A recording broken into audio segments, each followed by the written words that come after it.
এই মেয়ে, ভালো মতো গাড়ি চালাতে পারেন না? চোখ কি হাতে না গাড়ি চালান নাকি মিয়া? এই তোমার কোচিং এর ক্লাস। আমি তোমাকে কতবার করে নিষেধ করেছি এই ছেলেটার সঙ্গে মেলামেশা করবে না। এই তোমার মেয়েকে দেখে রাখতে পারো না? কি করেছো? কি হয়েছে মা? কি করেছিস? মা শাকিলের ওই নাম তুই আর আমার সামনে মুখে নিস। তারপরেও যদি মুখে নিস না তাহলে কিন্তু আমি তোর পড়াশোনা এমনকি বাড়ির বাইরে যাওয়া পর্যন্ত বন্ধ করে দেবো।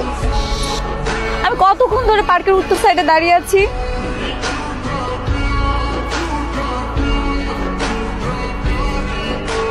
সরি, আমি আসলে তোমাকে খুঁজে পাচ্ছিলাম না। সমস্যা নেই। ওদিকে কি বারবার ওদিকে তাকাচ্ছ কেন? বাসায় সবাই সবকিছু জানে, কেউ যদি দেখে ফেলে এই জন্য তাকাচ্ছিলাম আর কি। হ্যালো, কোথায় তুমি? না আজকে তো দেখা হবে না। কেন? আচ্ছা আমি রাখি। কিরে, আমি তোর সাথে কথা বলতেছি, তুই ওদিকে কি দেখছিস? তুই কি মেয়েটাকে চিনিস? না, কেন, কি হয়েছে? অনেকক্ষণ যাবত দেখছি আমার দিকে তাকিয়ে আছে, মনে হয় আমাকে ফলো করছে। কিরে কাজল, তুই এখানে কি করছিস? ওই দেখ, ওই ছেলেটা দেখতে পাচ্ছিস? ছেলেটা কি জোস না? শাকিলের সাথে কোনো ঝামেলা হচ্ছে নাকি তোর? আরে না, এত সুন্দর একটা ছেলে দেখার পরে শাকিলের কথা মনে থাকে তুই বল? আমি গিয়ে বলবো নাকি যে আমার বান্ধবী আপনি প্রেমে পড়ে গেছে? সময় হলে আমিই বলবো। মনে হয় তুমি আমাকে কিছু বলতে চাও। তুমি কি আমাকে পছন্দ করো? আমি আপনাকে পছন্দ করি, আর শুধুমাত্র আপনার জন্য এখানে এসে প্রত্যেকদিন দাঁড়িয়ে থাকি। এভাবে স্ট্রেট ফরওয়ার্ড যারা কথা বলে তাদেরকে আমার পছন্দ। আচ্ছা, তোমার ফোনটা দাও, এটা আমার নাম্বার, রাতে কল দিও, কথা হবে। জানিস ওই ছেলেটা তো রাজি হয়ে গেছে। কোন ছেলে? শান্ত। শাকিলের সাথে কি তোর ব্রেকআপ? এখনো ব্রেকআপ করিনি, তবে খুব তাড়াতাড়ি করে ফেলবো। আসলে সত্যি কথা কি, শাকিল তো আমাকে খুব ভালোবাসে, এই জন্য খুব করে বললেও কষ্ট পাবে না। সরি, আপনাকে লেট করিয়ে ফেললাম। কখন এসেছেন আপনি? এই তো কিছুক্ষণ আগে। চলো তোমাকে নিয়ে আসি, ঘুরতে যাবো। আচ্ছা কাজল, তোমার কি হয়েছে বলো তো? তুমি তো এরকম ছিলে না আগে। এসব কি বলতেছো তুমি? আমার বাসায় মেহমান আসছিল, এই জন্য আমি ফোনের কাছে ছিলাম না। কালকে দেখা করার সময় হবে? দেখি যদি সুযোগ পাই তাহলে চেষ্টা করি। আমার একটা ফোন এসেছে, একটা মিনিট। হ্যাঁ হ্যাঁ, কোথায় তুমি? এখনো যে আসছো না? তুমি কি চলে এসেছো? হ্যাঁ, আমি তো চলে এসেছি। তুমি দাঁড়াও, আমি এখনই আসছি। শোনো, আমার না লেট হয়ে যাচ্ছে, আমাকে এখনই যেতে হবে। কে কল দিছিল? বাসা থেকে কল দিয়েছিল। আরে শাকিল ভাইয়া, এই মামা দাঁড়ান।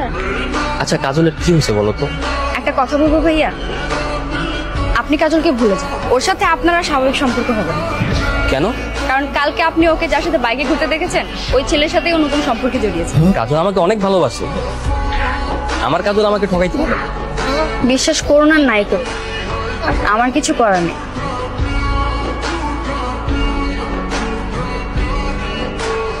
তোমার বাবা মা কি তোমাকে ভালো কোনো শিক্ষা দেয়নি? তুমি নির্লজ্জের মতো আমার মেয়ের পিছনে পড়ে আছো।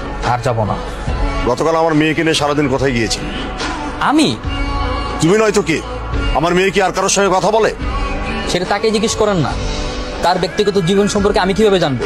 কাজল গতকাল কোথায় গিয়েছিল, কার সাথে গিয়েছিল, সেটা তাকেই জিজ্ঞেস করেন। তাকে আমি জিজ্ঞেস করেছি, ও বলেছে সকাল থেকে লেট নাইট পর্যন্ত নাকি তোমার সঙ্গেই ছিল। শাকিল, তোমাকে একটা কথা বলি, হুটহাট করে আমাকে এভাবে ডাকবে না। অলরেডি অনেক সন্দেহ হয়ে গেছে, আমাকে বাসা থেকে বের হতে নিষেধ করছে। বাবা যদি জানতে পারে কি হবে তুমি জানো? আজকের পর থেকে আর ডাকবো না, আজকেই আমাদের শেষ দিন। তোমার আর আমার সম্পর্ক ভবিষ্যতে খুব বেশি একটা এগোবে না, কারণ তুমি আর আমি সম্পূর্ণ দুজন আলাদা মানুষ। তার মানে কি তুমি আমার সাথে ব্রেকআপ করতে চাচ্ছ? মনে করো অনেকটা সেরকমই। কেন, নতুন কেউ এসেছে? নতুন কেউ তো ঠিকই আসছে, তবে সেটা কার জীবনে সেটা হচ্ছে আসল কথা। কি বলতে চাচ্ছ তুমি? তোমার বাবার সাথে আজকে দেখা হয়েছিল, সে আমাকে তোমার আর আমার সম্পর্কে অনেক কথা বলছে। ইভেন এও বলছে গতকাল তুমি নাকি লেট নাইট পর্যন্ত আমার সাথে ছিলা, অথচ আমিই জানি না। ও আসলে হয়েছে কি শাকিল, কালকে না আমি আমার বান্ধবীর বাসায়। বাস, বান্ধবীর বাসায় ছিলা, ফিরতে লেট হয়েছে, ব্লা ব্লা হ্যান ত্যান, তাই তো? কাজল, আমি আজকের পর থেকে তোমাকে আর ডিস্টার্ব করবো না। তোমার আর আমার সম্পর্কের আজকেই শেষ দিন।